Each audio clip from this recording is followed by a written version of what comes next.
I'm not going to sit here burning in silence. Who's got a thing? Who's got a fucking question? Come on. Surely somebody wants to know how David feels the first time in Sweden? Why is it? Listen, you just want to take pictures, I'll stand on the dance floor for you. I don't care. Big smile, all right? Why is Van Halen the most successful heavy metal band today? I don't think Van Halen is heavy metal. I think that's the reason we've gotten the success that we have beyond most normal levels of heavy metal. Songs like Jump, stuff like Big Bad Bill or Ice Cream Man don't even approximate really even rock and roll. I think a lot of people listen only to the volume that the music happens at, and they see the most common symbols of rock and roll, which is like the guitar and the big drum set, and they never get beyond that. Are you living a rock and roll lifestyle? You create your own planet here. You make your own customs. You have your own society. It's like a combination of the circus and the Foreign Legion and you name it. And you get that whole entourage to go around the world. In the United States, we travel maybe 75, 80 people. That's like it has its own slang, and it's a lot of people think of it. They say, well, Dave, that's really a lot like a family. And I would say, well, I prefer to think of it as a gang. David, the things we do on stage when you have your monologues and things and talk to people. I saw you at the Castle Donington when you showing off that thing. When the guy throws the bottle up on stage, I'm gonna fuck your girlfriend and everything. Is it rehearsed or is it the same thing from gig to gig? Well, when you get somebody fooling around in the audience, you know, ever since the old days of vaudeville and show business, you know, you've got certain lines, you know, that you're going to drop on somebody. This isn't punk rock, you know, and sometimes the audience gets a little bit beside itself. That's all right. You can reserve that for Motley Crue or AC/DC, you know. I've got all the respect in the audience, all the respect in the world for the audience, and I only expect that to come back around, you know. Somewhere along the line, somebody said, wow, he's going to be fun to throw things around. So you got a couple funny lines that you drop on them, and that usually cuts it back a little bit. Whenever you come to the bar, you tell stories, you know. You get your best stories, you get your best lines, you know. And if you can get somebody to laugh right off the bat, then they're going to suspend their disbelief and at least have a little bit better time out of it. What happened with the waitress in London? Those are my best lines, man. Don't give them away early. Do you plan to do any live recordings? Van Halen records basically live in the studio already. You can count the number of overdubs on one hand on any given album. That's not that to say that the opposite is wrong. It's just for Van Halen, we're too lazy. It's got to be spontaneous. You get it once, you get it on the second time, third time, you didn't get it, come back tomorrow.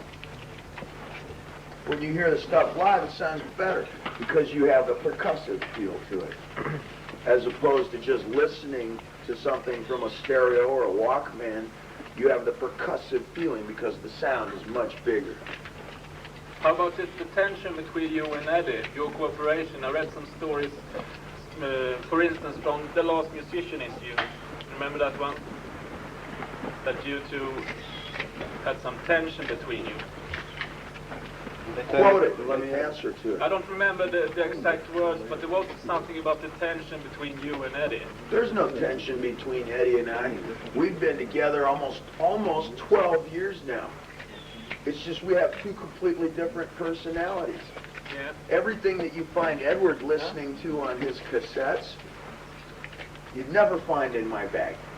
The music that I listen to is all Motown. It's all old Motown. It's old stacks of Otis Redding and, you know, all the old black stuff, country western, reggae. These are things Edward never ever listens to. What he listens to is fusion, things of a more eclectic nature, you know, jazz rock, supersonic jazz, whatever you want to call it. These are things you'll never find in my box. And every time we get together to write our songs, immediate arguments. Immediate arguments. And what you get when you combine these two things, I think, is a hybrid, you know? Yeah. If everybody in the band, like some bands we might know, love Deep Purple, then you're going to sound like Deep Purple. right? If everybody's I love Judas Priest, man. Everybody says that. I say, well, let's write a song like Judas Priest.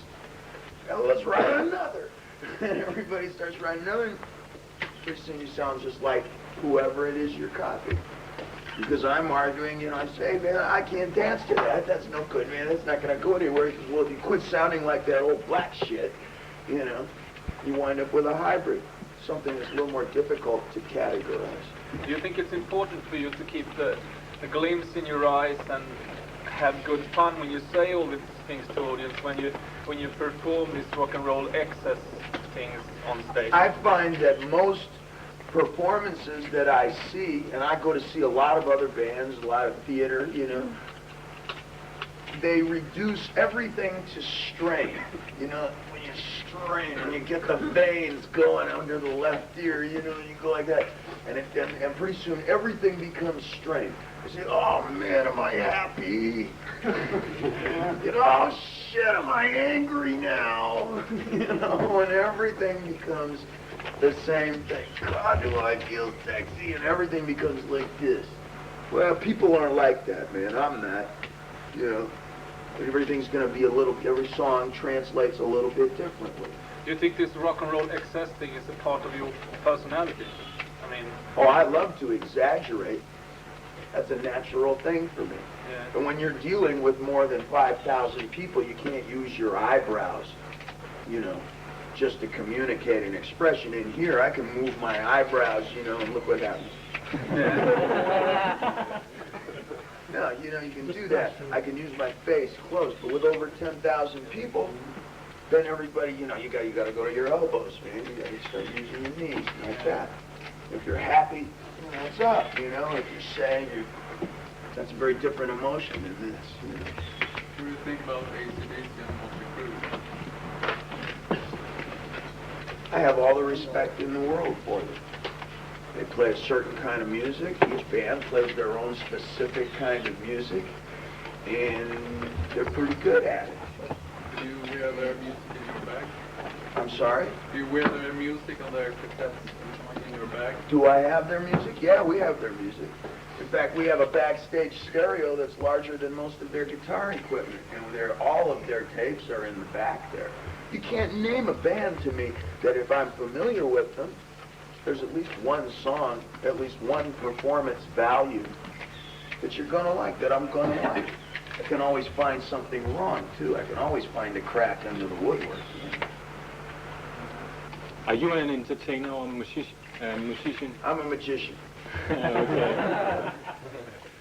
The difference is I don't show you a mirrors and wires ever. It's like, seems like a lot of musicians are going to go on about, well, I'm a musician, not an entertainer, because they think an entertainer is something less. Is it? No, absolutely not. That's why it's a much older tradition than being a musician. Long, long before somebody ever hit a rock with a stick, there was somebody telling a story. There's somebody relating a tale of the gods, or, the Iliad, the Odyssey, whatever. Entertainer is a lot more than being a musician, only a musician. Because then you have a responsibility to not be boring. And if you're a musician, then you can make a rationale for being boring anytime you want. You can easily say, well, that's my music, baby. I can find somebody else. But if you're an entertainer, your only responsibility is don't be boring. I think that's a little more difficult than just playing music. Why? If you're feeling a gap of the music genre, What gap? 80s. What gap do you think that he's leaving? Something a little more specific. I think it's finished in a way. So there's something to be. I don't think Mick Jagger is finished at all. If anything, he may be finishing himself. There's a difference. It's like the rock stars who die from drug overdoses and alcohol. They didn't die, they killed themselves. There's a big difference there. And I think if he's, in fact, being finished, he's doing it to himself. I see a lot of rock stars who are like in their late 40s and like that. They look old, they look dumb. It's because they're trying to act, perhaps, like something they aren't anymore, like 15 years old. If you grow with it, you wind up like Tina Turner. How old is she? 50 now? 50? They just had Tina Turner Day in Los Angeles. Think they'll ever have Diamond Dave Day in Los Angeles? I doubt it. Will you play when you're 15? Oh, absolutely. James Brown is 57. He just broke with, what is it, Africa Bombada, you know, whether you like the music or not, that's a moot point. The cat is current, and he's having a great time, and he's still paying the rent with his music, which is the whole idea. On your latest record, you put a synthesizer in it. Uh-huh. How are you going to develop it on your latest? Edward goes to the music store like a lot of people who do sports, at least twice a week. Okay, at least twice. A lot of things, at least twice a week. And whatever they have there, he'll buy it, and he'll take it home, and he'll play with it. And for the first time since the beginning of our recording career, we had a year that we could spend in the studio, just fooling around with new equipment. You can't buy a new drum machine or a new synthesizer or a keyboard and just sit down and learn it in 2 months. If you do, you sound exactly like somebody else. You listen to a record, you go, that's the sound I want, you read it, you know, here's the setting, and you punch it in. You get a lot of music sounding the same because a lot of people don't sit down and fool around with it for a year. When you do, you wind up with what is junk for us, what is I'll wait for us. Given another space of time, and we'll come up with something even better, I would think. Is Van Halen a marriage or a work constellation? Or a what? A working constellation. The four of us have such very different personalities that when we're off the road, we do completely different things. This makes the arguments much more refreshing and much more productive. We run the band in true American democratic process, which means when they don't vote the way I want, then we vote again, and again, and again. Why those long instrumental parts and solos in the Castle Donington event? Why? Yeah. Because I think, given not having control over the sound system and the lights and the video effects, because they were not ours, they belonged to AC/DC. Given that we did not have those controls, what would make us, what would show our personality off the best in terms of being different, in terms of what can we give you that is special from Van Halen, would be the things that glue each song together. You start playing a song, you know, if it's not your sound, if it's not your lights, it's going to be difficult to really separate each one and make each one sound like a different record entirely. In fact, most bands never even attempt that. Just bang out each song. Each one sounds identical. With us, we have a virtuoso in the band. Every Van Halen is a virtuoso. The kid was my fucking mentor years before I was even in the band. You know, even when we were back in junior high school, I don't know if you have that here, was I 14 years old? I used to see Edward playing at the school dance or something with his brother and some other people, and I would think, fuck, that's what I would like, what he does with his hands, I'd like to do with my pipes and my people. Eventually, we got together because we both were reaching for something, you know, beyond just copying a magazine or a look. Are you going? In Sweden, the main hard rock audience is around 15 years old. I don't know, I don't think it's like that in America, but why do you think it's nothing like that in Sweden? And they're mainly boys. For hard rock? Yeah. Well, I think for heavy metal, can I borrow a cigarette? What else you smoke? There you go. I think for, I'll get it. For heavy metal, most of the hard rock, and this is just my opinion, has nothing to do with what Van Halen thinks. Most of the heavy metal is like monster music for monster fans. You go to the monster movies, It's 14-year-old guys. That's what I used to go to. When you buy magazines, you look at every picture in the press of every heavy metal band, and every one of them's going, check it out, man. I should have brought a fucking paper with me. Every one of them. You know, they're crawling on the ground. Don't take a picture of you looking like that. Have you got that? No, really. Roll me. You know, I can tolerate once, twice. Hey, let's get a third band that looks like it. But man, every single one was like, I'm going to turn your lungs out for $10. And that's what it is. It's pain. They're getting strangled and fucked over, and every possible masks being pulled over their heads and strapped up. And half the lyrics are really sexist. Really, here's what I'm going to do to you tonight and do it again tomorrow.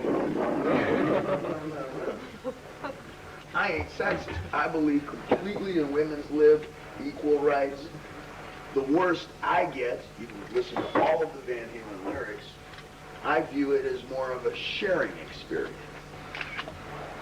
Because, you know, even at my worst, it's like, but we're in this together. Are Van Halen on the top now?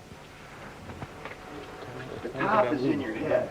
People talk about money, fabulous money, you know, so-and-so sells 10 million records, so-and-so sells 30 million records. And what do you want out of life? You want a car? You want 5 cars? What, do you want a big house? You want to travel? Everything that I ever wanted, I'm very easily amused. Do you have everything you want? Oh, absolutely. I make my living singing and dancing. I get to use my brain as well as my creativity. I get to throw myself around. I act out all my fantasies. And for the time being, people are having a good time with me while I'm doing it. I sell a lot of smiles. You know, hey, it looks good on me. You gotta wear it more often. No, that's my dream. That was always the rock and roll dream. So yesterday I had to do all these interviews. Just excuse me 1 second.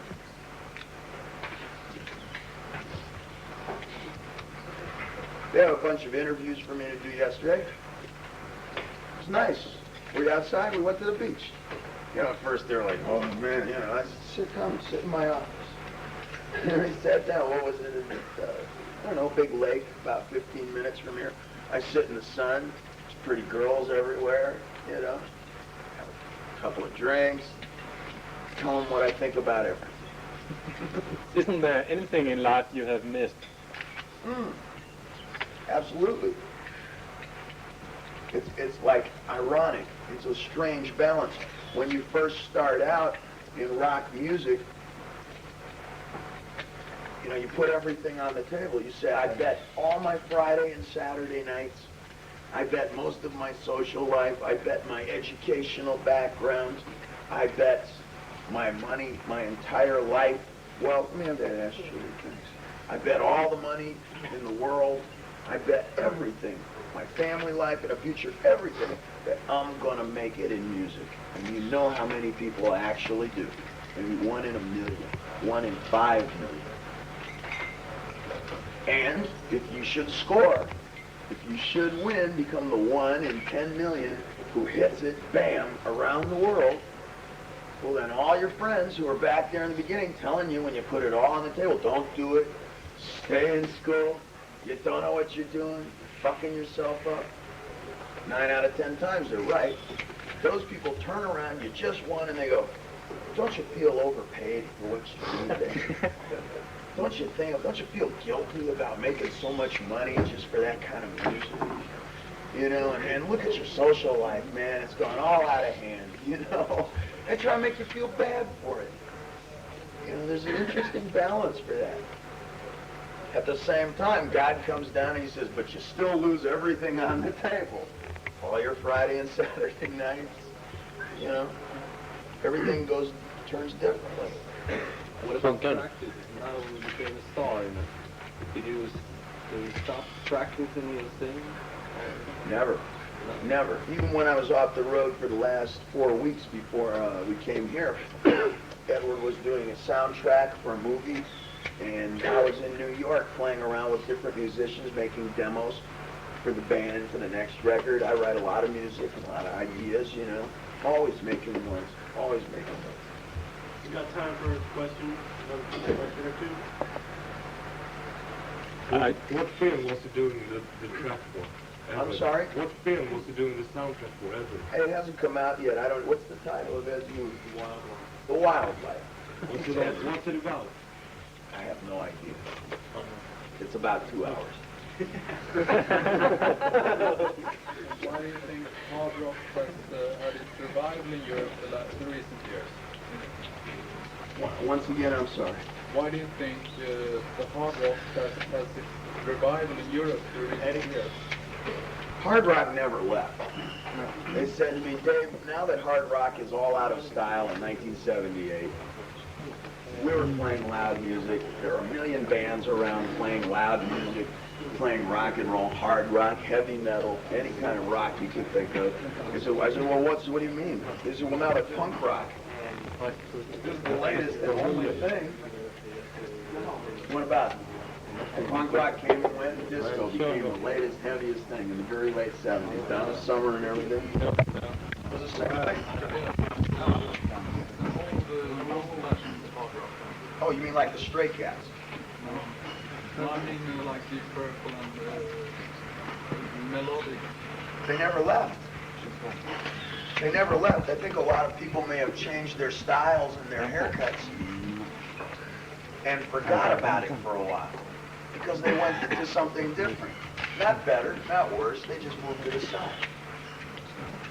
They come back, they go, whoa! They think it disappeared because they weren't listening to it. I think.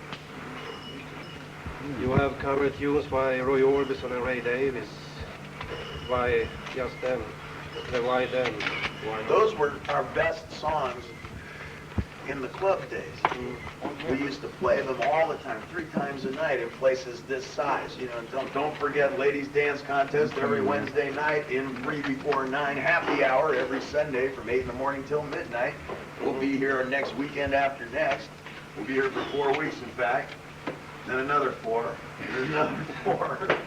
And here's another one. Let's get everybody on the dance. It's Ladies' Choice and play You Really Got Me. It was only natural that these songs would get back onto a record. You still do gigs in small clubs, so just big. I much prefer, personally, the bigger show. The sound is better.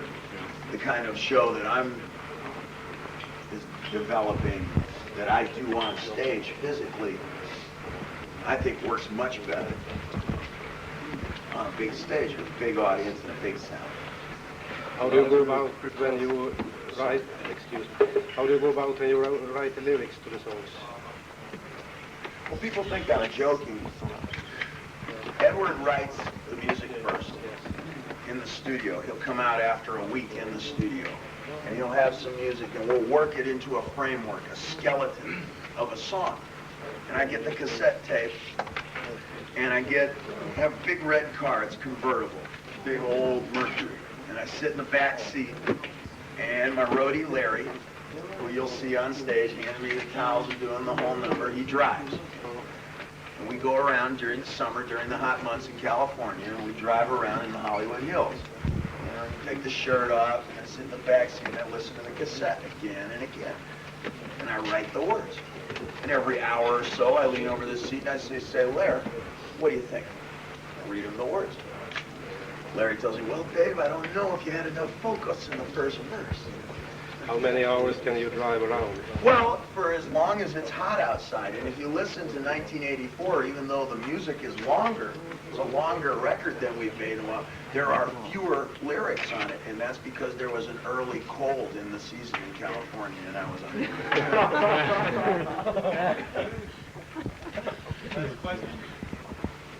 Where do you get the inspiration from? Inspiration comes from everywhere. You know, a lot of musicians seem to lock themselves up, you know, and to have a difficulty communicating with people to begin with. So they communicate through an instrument. That's neither good nor bad. It's not me. They're going out and doing all kinds of different things to fill up your bucket. When it's time to do something on stage, when it's time to think of words or a scene or a scenario or a lyric, then you have full buckets. I know a lot of musicians that have empty buckets. What have you been doing in Sweden since you arrived? I brought my bicycles with me, and we bought a raft for the lakes just the other day, so we've been paddling around. I run every day. I've been about 12, 14 kilometers in every direction that you can think of. The common tourist things, except McDonald's. Why come you change the name in the early days to Van Halen? It was my idea first, and let's consider the alternative. There was a song by Black Sabbath at the time that was popular back when called Rat Salad. And that's where the alternative was. But why change the name from I'm glad you Mammoth? agree, darling. Your name was Mammoth, right? There was another band named Mammoth. You know, you pick a name, the Electric Cloud, and one day you're driving down the street and see the Electric Clouds are playing in the club. That's what happened. And you were the latest, the at least known of these two, or one? Oh, nobody knew of us at the time. We were just beginning in school. And there was another band who was much more popular named Mammoth. I think Van Halen includes a whole lot of different feelings to it as well. It's a name that could imply a lot of different kinds of music, a lot of different pretenses. Could be a classical musician, could be an opera star, could be a political figure. What about Rebel Jets? Rebel Yell? Yes. I don't understand, I'm sorry. You played in a band before called Rebel Jets before Van Oh, Halen. sure. Yeah. That was the only rock and roll band I had ever been in before Van Halen.